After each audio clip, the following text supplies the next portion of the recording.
ఎటువంటి జ్ఞాపకాలని మనం పెట్టుకుంటున్నాము మన మనసులో కొన్ని జ్ఞాపకాలు ఉంటాయి. అవి మాత్రం మనకి మనసులో అలా ఉండిపోతూ ఉంటాయి. అవి ఎటువంటి జ్ఞాపకాలని మన మనసులో పెట్టుకుంటున్నాము? అత్యంత ప్రేమకరమైన కొన్ని విషయాలు ఉంటాయి. అటువంటి వాటిని మన మనసులో మనం పదిలిపరుచుకుంటున్నామా?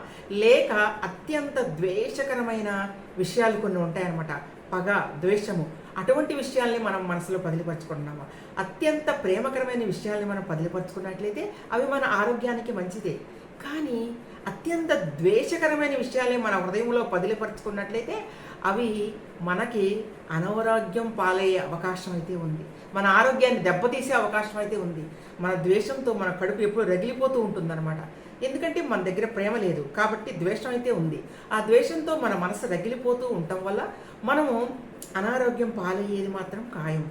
అందుకని ఎటువంటి విషయాల్ని మనం జ్ఞాపకం పెట్టుకోవాలి అన్నది ఒకటి గుర్తుపెట్టుకోండి. అత్యంత ద్వేషకరమైన విషయాల్ని మీరు మనసులో పెట్టుకుని మీ ఆరోగ్యాన్ని పాడు చేసుకుని మీ జీవితాన్ని అయితే నాశనం చేసుకోవద్దు.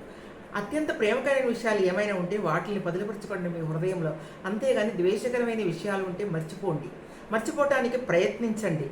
ఎటువంటి విషయాల్ని మనం జ్ఞాపకం పెట్టుకోవాలో పదిలిపరచుకోవాలో మన హృదయంలో ఎటువంటి విషయాల్ని వదిలేయాలి అనేది మనం తెలుసుకొని ఒక్కసారి మనం ఆలోచించి జ్ఞాపకం పెట్టుకున్నట్లయితే మన ఆరోగ్యాన్ని కూడా దృష్టిలో పెట్టుకొని మనం జాగ్రత్తగా ఉన్నట్లయితే మనకి ఎటువంటి అనారోగ్య సమస్యలు ఏవి కూడా మనకైతే ఉండవు.